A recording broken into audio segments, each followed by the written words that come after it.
Hey everybody, Mary Fran Bontempo here. And before we get started with today's show, I just wanted to let you know that my new book, From Broken to Brilliant, How to Live a Brilliantly Resilient Life, is available on Amazon. Super excited about this book, which provides a roadmap of how to live a brilliantly resilient life. You'll get advice not only from me, but from so many dozens of our podcast guests who were kind enough to share their tips on how to reset, rise, and reveal your own brilliance. So head on over to Amazon, get a copy of the book From Broken to Brilliant, and now let's get on with the show. Welcome to the Brilliantly Resilient podcast. What's your train wreck? Everyone has one. The question is, are you just visiting or are you going to live there? I'm Mary Fran Bontempo. Join me and let's learn how to come through those train wrecks, not broken, but brilliant. Hey, everybody. Welcome back to another episode of the Brilliantly Resilient podcast. I have a wonderful guest today. I'm so eager to talk to her. I have Ivy Slater. Ivy is the CEO of Slater Success, where she helps leaders build and scale businesses successfully to impact sustainable growth. Sustainable growth, people. That's a big thing. She also hosts her Success Story podcast, and she has two books. The first one, I love the title of From the Bar to the Boardroom, and it's the ballet bar for those of you who need clarification. And the new book is The Best of the Best: Lead Boldly, Scale Rapidly, and Create Your Legacy. Ivy, thanks so much for joining me today. Thank you so much for having me, Mary Fran. It is so exciting to be here with you. I'm delighted to dive into this because, as you and I spoke a little bit before we started recording, I consider myself certainly an entrepreneur in the work that I do. And we were kind of giggling a little bit about how we all, those of us who are entrepreneurs, or really anybody in business, you have these great ideas. And this is, oh my gosh, I have this idea, and you're full of passion and you're full of, excitement to get it off the ground. And first of all, that's a gargantuan job within itself.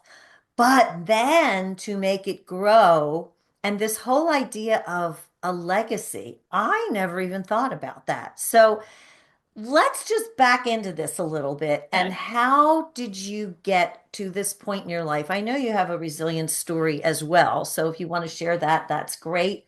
But let's just dig in. Well, I'll always say a resilient story. It's like, which one? Yeah. And it's and I share that because it's tied. I've led, this is my second business, my first company. I was in the printing industry for over 20 years. Slater Success is in its 17th year. Oh my God, I sound old. Um,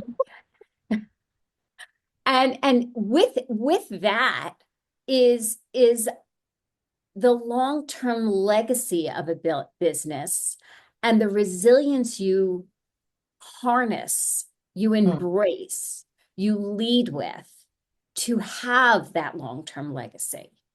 And I think that's where it goes hand in hand. It's not like, this tragic moment happened, right?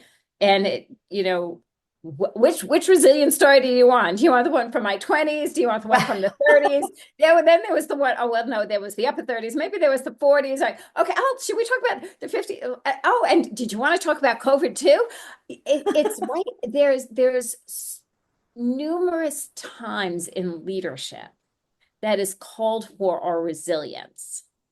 And when we think about leaving a legacy, so when we've touched both about being grandparents, and I think about the legacy we're leaving for our not just our children, our grandchildren. How will they remember us? Mm. How will we be remembered as business leaders? Hmm. What is that nugget? How do you delegate responsibilities? How do you lead with your finances? How do you lead your team? Who are you building up? What are you doing about that? And when I think about that, that is we have a responsibility to think about our legacy because it reflects on our actions. And that's about our actions, our implementation, how we scale a company. We have these great visionary ideas, and then we have to break that down into an action plan. We have to delegate pieces of that action plan to usually make it happen, effectively make it happen. Mhm. And wouldn't it be nice if 20 years forward for somebody saying in a meeting, I once worked for this woman and I'll never forget she taught me something. Mm, I could say that for people I worked with sure. early on. And that we don't think about that piece of the legacy. We just think about legacy. What are we doing with our business in 5 years? But how Mhm. are we showing up as leaders? And what are we doing with our business in 5 years? Exactly. And there's so many, my brain is just popping all over the place for all of the things that you just touched on. So this whole idea of legacy, where you said it reflects on our actions and how we have comported ourselves and how we've acted. uh, Is there a piece of this, because this is one of the pieces of being brilliantly resilient, that reflects back on your values and how you work that into your business, both in terms of leading your team and running a business in general? I think, oh goodness, if you have not, as a leader, if you haven't done the work on understanding your values, what are the values you lead from? What are your core values? Mm-hmm. You are missing out for yourself, but you're also doing a huge miss for your company. You're doing a huge miss for your team to understand the values because the leader's values trickle down into the values of the business, right? The core of, so we do those, mission, vision, values, Mm-hmm. blah, blah, blah. We do all that work. And not there's an enormous amount of respect to that. That's often a culmination of the leadership team. But that head person, that CEO, the person, that entrepreneur, if you don't know your inner core values, how do you hire? Mm. Who are you surrounding yourself with? What kind of clients do you bring in? How do your values and their client values align? Mm-hmm. Because when they don't, they're not going to be a good client for you Right. because And you're gonna kind of bump heads. Two of my values is honesty and integrity. My third value is respect. mm-hmm. You know, I look at that and it resonates so much with the way I try to act and to do business, because you're not necessarily going to agree with everyone and you don't have to have the exact same values as everyone else. That being said, I feel like you almost, if you're clear on what your values are, you almost recognize it instinctively. You and I are women here. There's that gut feeling. And I always say to people, if it doesn't feel good right here, don't do it. I don't care what it looks like on paper. Don't do it. But I think that does tie in with your values, because you do have to have some sort of commonality with your clients in terms of the way you want to work with them and in your business. and if you're scaling a company and Mhm. you don't know your values, it reflects in your hiring because you want your team, right? Because you're building this together. So then you have, let's say, even a small company, 5 people, and then you have clients you're working with, right? There has to be alignment or there's no opportunity to scale. Okay. When there's alignment between your team's values and your client's values, Okay. one client will generate another client, right? We think about our referral sources. We think about how many times does the client refer another client.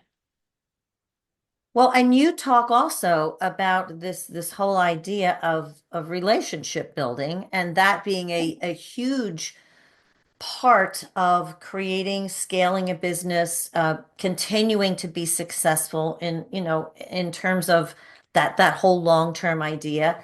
And I think that relationship stuff, that there has to be authenticity between everybody, and their value system is a part of that. But it also is, I think, about being authentic and maybe vulnerable in terms of building those kinds of relationships to a degree.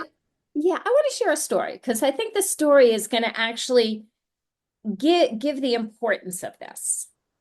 Okay, so oh my goodness, as I continue to date myself, about 25 years ago, My about goodness. 25 plus years ago, I had a printing client, okay, and we did great work with them, regular contracts year after year, um, two big runs and then small marketing material, et cetera, okay. Well, we had a job. It was during the summer. I could tell you how long it was because I remember my soon to be 30-year-old son was little in summer camp, and paper has a can has air in it and it can stretch, and it was humid, and just everything we did, everything we touched went wrong, from the prep work through the printing, through because this and this happened when we went to fold the job, everything cracked, everything went wrong. Now, I'm not going to tell you the name of the client, but I will tell you we were drop shipping to Bloomingdale's, Nordstrom's, Neiman Marcus, Saks, Dillard's across the country. This is significant. For We sure. get everything out.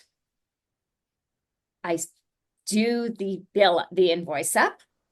My client calls and asks for a meeting. I go over to their office and she shows the bill across the desk and she goes, "We have a problem." Okay. Words you don't want to hear. Now, exactly. We negotiated, we talked. Now we had known each other for a whole bunch of years. And then she sat across the desk and she said, "Ivy, I'm sorry, but you're off the vendor list." Wow. That's basically being fired as a vendor to a significant client. Mm. Now, you mentioned, Mary Fran, about relationships. And she said, "This isn't personal. I like you a lot. This is business." And I was like, "I get it. I get it. Right. What are you going to I get say? it." So what So did what you do I say? do? I stayed in touch with her. Guess what? She eventually moved positions. We eventually had coffee a few years later, a couple of years later. We had coffee. I went to her new office, this, that, and the other thing. And at that time, just when I opened Slater Success in 2008, I was still running my printing company, Slater Graphics, for an additional 2 years as I transitioned and I did my own succession plan out of my printing company. Okay. So I told her, sat across the conference room table over coffee, said, "I have to tell you, I'm opening a second business. I'm very excited about it, this, that, and the other thing." I told all my clients what I was doing. And she looked at me and she goes, "Oh my goodness, Ivy, I'm going to introduce you to um, the CEO of Dress for Success." Wow. A week Oh, later, I'm sitting across from Joy Gordon in her office in New York City. And she goes, "She told me to meet with you. So I am." I said, she goes, "You're familiar with Dress?" I said, "Yeah, I remember Dress for Success. You're all involved in the women's group.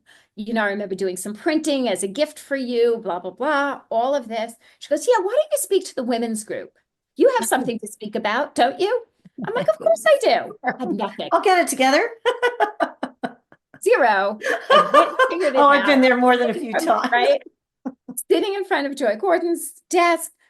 We eventually, okay, so now jump forward a bunch of years. We still stay in touch. I do some volunteer work for Dressing for Success. It's 100% aligned with my belief that every woman has an ability to be working and provide for their family. Great. Jump forward again. She calls me up. She goes, "Can you have lunch?" I was like, "Hello? Who is this?" "Of course I can." So we go to lunch. She picks up lunch for the very first time. And she goes, "I'm thinking of opening my own marketing company. I wanted to tap your brain. Oh my goodness. Maybe you can help me." So we talked and we talked about what it could look like. And she goes, "No, I'm not going to do that." She goes, "But I have a few other friends that might be interested in doing something together. Can you write a group program for us?" Oh my goodness. "Of course I can." Zero Zero. experience, never done it before. Of course I can. I did that. We stayed in touch again, just every so often. A few years later, I got an email. She goes, "Can you talk this evening?" I was like, "Of course I can." You know the yes, yes, and Yes. think later. There's certain things you immediately say yes to. Yep. And she calls me up and I said, "How's business? How's the company?" She goes, "We're doing well." She goes, "But I'm being recruited for this job and I'm actually thinking of taking it.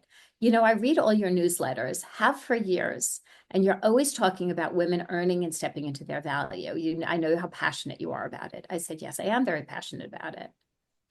And she goes, "I want you to help me get this job because it's aligned with me buying another property and building out a real estate portfolio and blah, blah, blah, blah, blah. And if I have this," and I was like, "Okay, great. What do you want me to do? I'm not an attorney." Yeah, how She do goes, I "No, fit no, into no." this plan? Right? I have no idea. And she goes, "Well," she goes, "You're always talking about women in value. I don't need an attorney. I just need somebody to talk this through. I'm the first woman up for this position. It's a global company, a vice president position, blah, blah, blah. And I want to land it, and I want to land it at a real salary." I said, "You got me." And she goes, "What are you going to charge me?" I said, "Zero. Let's just get you the job. I'm excited you'll buy me lunch again." Okay. Well, she got the job. And guess what client we got? Van Cleef and Arpels. Oh my gosh. Oh my She gosh. went on to be president of Vacheron Constantin North and South America. By the way, we got that client too. Oh my gosh. She's no longer there. She's went back, did consulting, and is at another situation now. You do know we still talk. That's a lifelong relationship that has an ROI that's immeasurable. Hmm. I love the way you put that. And it also, the word legacy comes back in right back into my mind.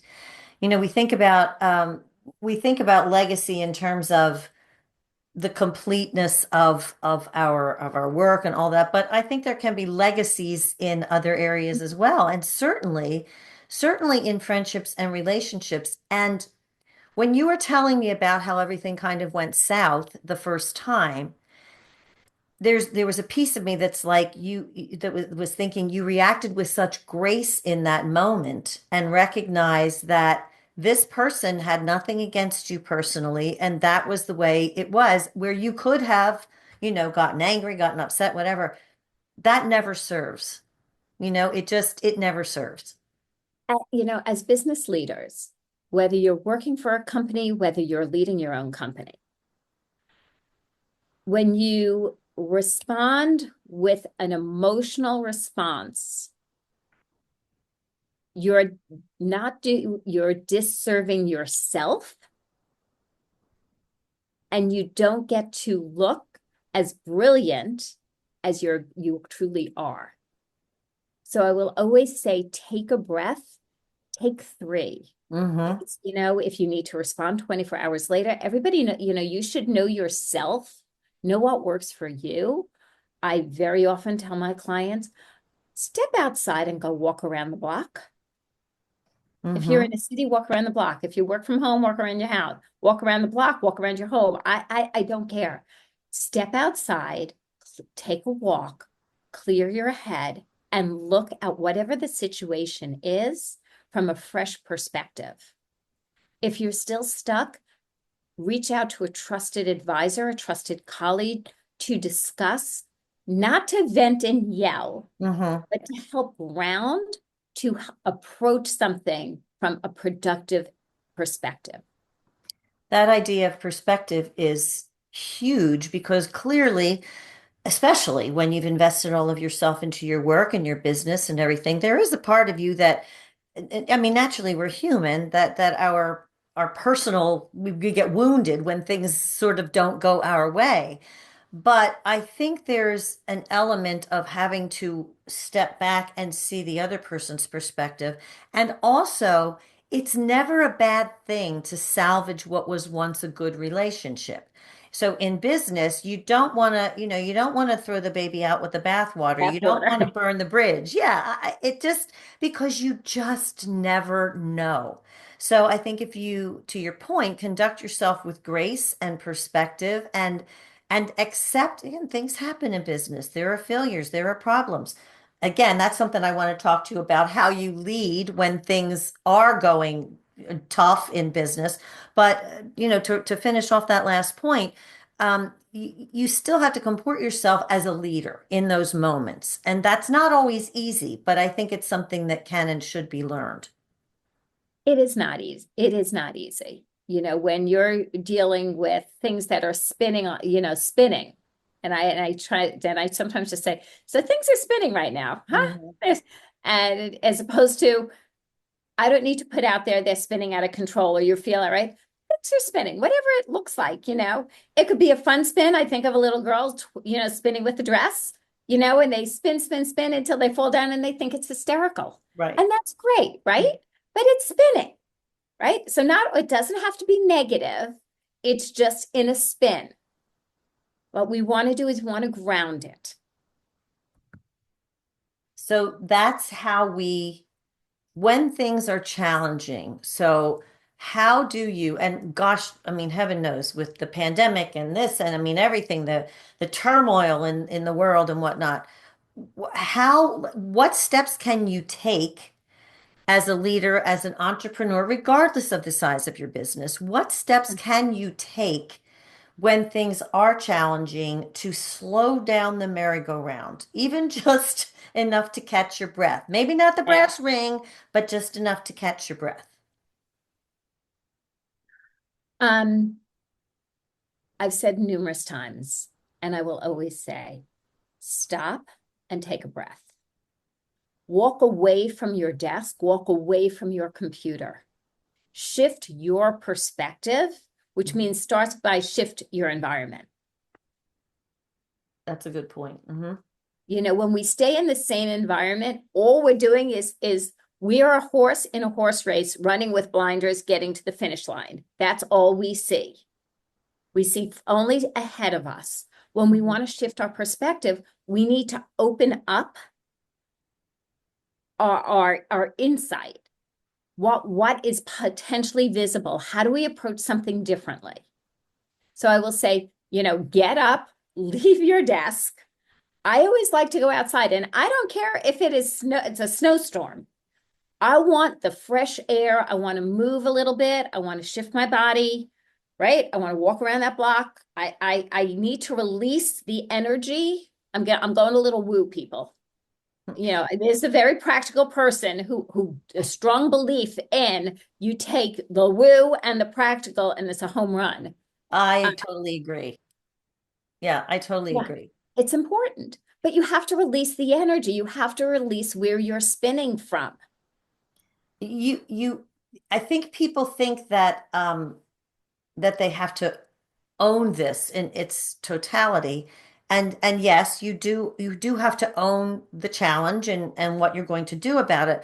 But to your point about things being woo-woo, I am not a woo-woo person either. That being said, again, there is energy is energy, and you bring that to any situation that you're in, particularly your business. So when things are challenging, I think you're exactly on point. You do have to step away and figure out where to place the energy that is um being the angsty energy. Where do you put the angsty energy? How do you redirect the angsty energy to do something constructive in that moment?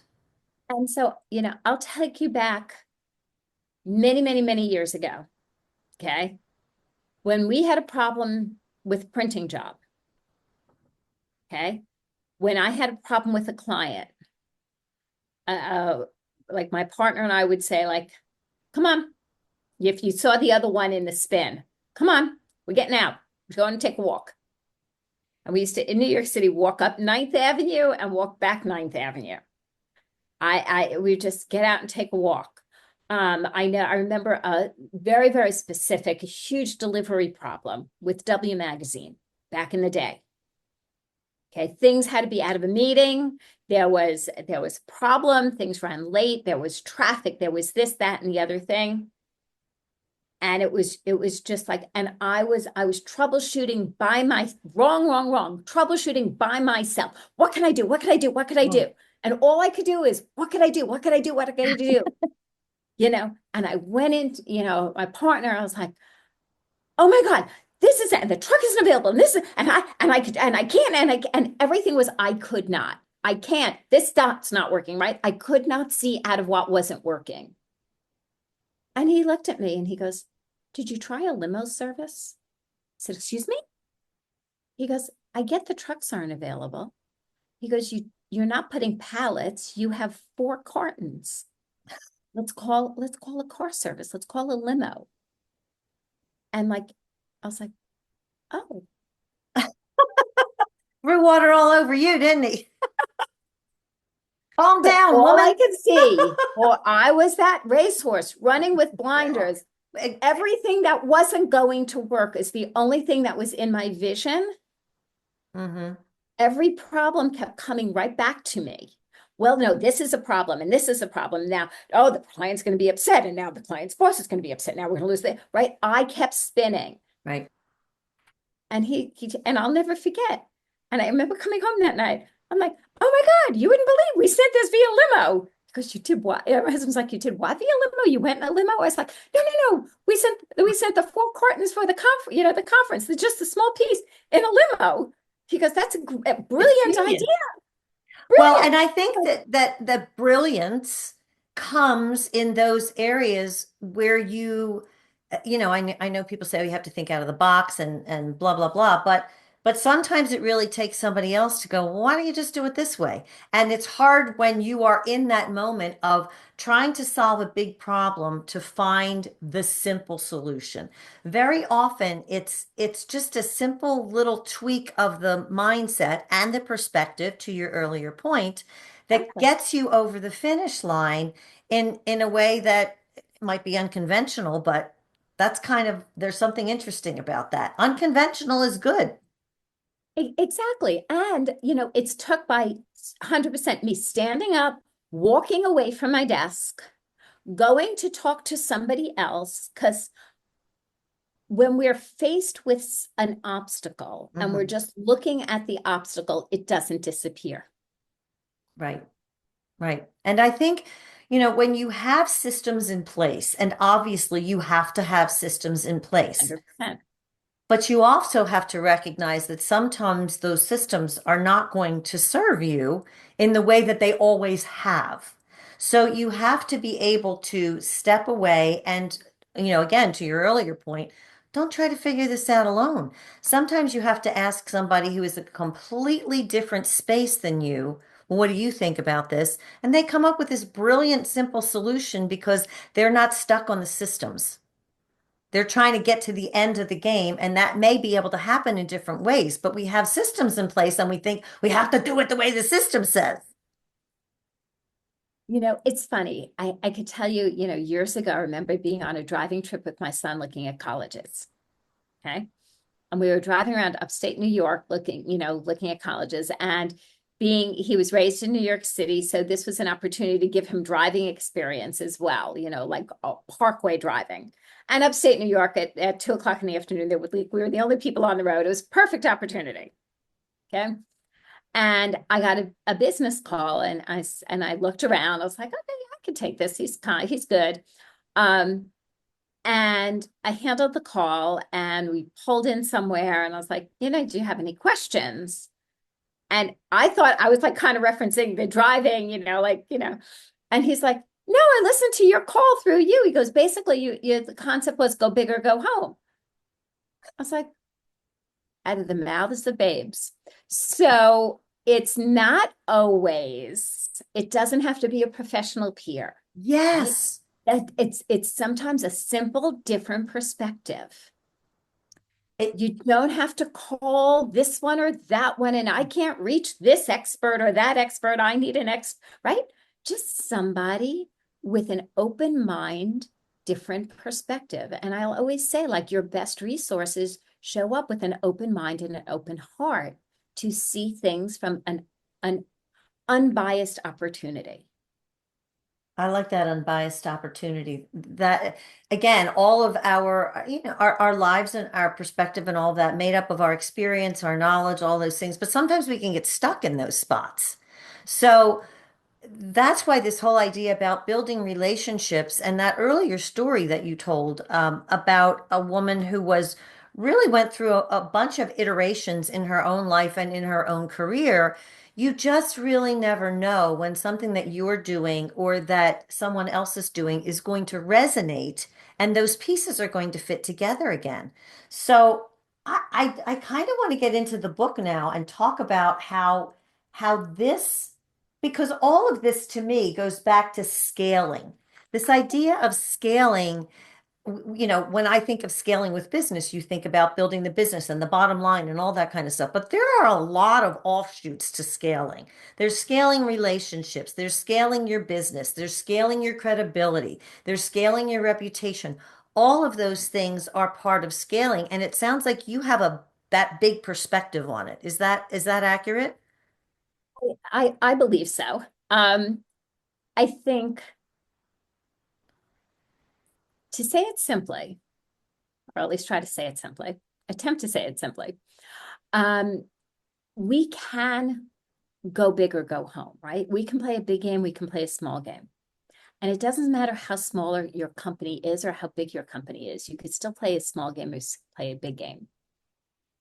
So when you look at scaling, right, we could scale our team, we can scale our finances, we can scale our mindset.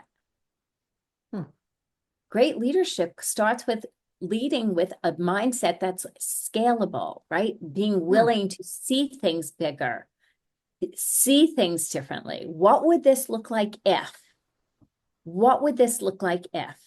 Um, I was recently, about a month ago, doing a strategic plan for a fairly new client, and they came, in with goals, and they're like, well, and they're saying like, how can we do it this way? Because look at these problems that could be a problem. I was like, okay, so let's take a whiteboard and erase those problems right now. And what are some of the things we have, right? What can we do? And I'll Hmm. say that all the time, show up with a what can I do attitude. And we looked at, I was like, have you guys ever looked at different verticals? Yeah, we did that a couple of years ago. We even built like some preliminary websites. I'm like, oh, interesting. What if we're just going to put that on the side and we're going to see what we could play with there, right? Not what we're going to do, what we can play with. Because when it's fun and playing, when we're playing with a sandbox, we can build the sandcastle. We can knock down a piece. We can build it up. We can take a different shape. Let's see, right? And then say, okay, what else can we do here, right? We came from it in not just scaling the company, like, okay, we have to scale the company. It's like, okay, how do we see things differently? And how do we see verticals differently? How do we see finances differently? Right? How do we see business opportunities differently? And I was like, what is your biggest client? Who would be three to five other clients in that category? Do you know anybody in those companies? They're like, oh, And then it yeah, goes on from there. right. It's coming from a place of curiosity, but we're coming from right. We're coming from a place of curiosity, and you're scaling. We scaled mindset in this meeting. They might not have known that we were doing that, but we were. Okay. We were scaling clients. We were scaling finances. We were creating implementation plans that would look to scale profitability. So when I hear this, first of all, when you say what can we do, that is one of the principles of being brilliantly resilient. It's not what do you want to do all the time because we very often we can't do what we want to do, but what can you do? What kind of maybe imperfect action, because nothing is perfect, can you take to see where this next thing goes? And that I think people may get hung up on. I mean, I certainly did when I first was reading about you all, and I thought, oh my God, scaling, legacy, like I started to break out in a cold sweat because those terms can scare you. But when you hit on that word curiosity, that to me, that is the key for how to do those things and kind of free yourself from the your preconceived notions of what that means. Scaling doesn't necessarily mean you have to have growth of a certain percentage in the next quarter or else you can't scale. To me, you're kind of opening up that whole idea of you can scale your team, you can scale your mindset, you scale your finances, you scale the way your projects are done, and that can move you forward in ways that aren't scary and that are fun. Have you looked at your productivity within your organization? If we fine tune that, what shows up? I don't know. Let's look. It is about that curiosity and being willing to say, let's try this, Yes. without maybe being married to that idea of, well, we have to reach this certain amount of growth. Clearly, that's important. I'm not minimizing that, but I think No. the ways that we tie ourselves to that can really weigh us down and keep us from getting to that scalable place uh, when we don't allow the curiosity and that what if question to be asked and potentially answered. It is that what if? What can I do? What if? What could it look like? And very often you're going to look at a lot of things and say, okay, you know what? For the month of getting this new book out, right? Didn't happen in a day. It was in pieces, right? It was, what can I do today? Guess what? Today I can't work on this book. Today we have this, but I can do this, right? What can we do?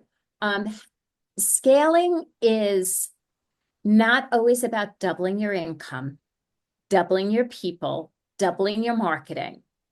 I actually had this conversation yesterday with a client, and I said, what you've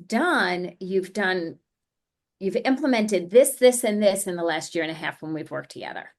I said, financially, your growth is on track for this in 2025. And it's like, yeah, but we're spending more money. I said, yes, you can't double without spending more. But what you are going to see is you don't have to spend double to grow double. Mhm. So your profitability is going to start shifting when you start tracking it. If you start looking by quarters from last year to this, and she looked at me, she goes, oh, it is. I was like, okay. So, right, we're going to relax into and we're going to make strategic decisions. If we're spending a lot here, we want to spend a little less here, right? And how do we balance out impact, right? Hmm. How do we balance out a team? How do we balance out impact and marketing? How are we working on growth? And if scaling is intimidating to you, throw the word out. I'm going to grow. Oh, I just really, Yeah. okay, I just went, I just felt all that pressure just go, okay, we're just going to grow. I think scaling, people think it has to be exponential, and it hopefully gets there someday, but it isn't going to happen overnight. So, it's about these small, perhaps incremental growth pieces as opposed to this big explosion of growth, which someday you may have, but even the smallest piece can fit into that overall plan. Correct. I love it. I love it. Ivy, this has been the best conversation. Thank you so much. Is there anything that you want to leave us with? First of all, when is the book coming out? And leave us with something about that and tell everybody where we can learn more about you. Well, the book is launching on June 3rd, and I will tell you on June 3rd and maybe on the 4th, there's going to be a special Kindle offer for $199. So Okay. stay tuned for that and please follow online. It's going to be a lot of fun. I try to do fun days when we launch.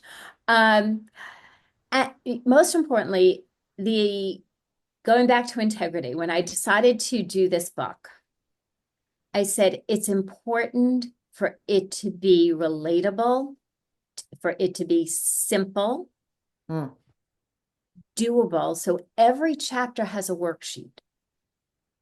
I So love it's not like, oh, I'm going to read all this stuff and like one day, right? It's like, okay, you know what? This chapter, I'm not going to do this. But on this chapter, oh, I could fill out this one question. Maybe I'll do that, right?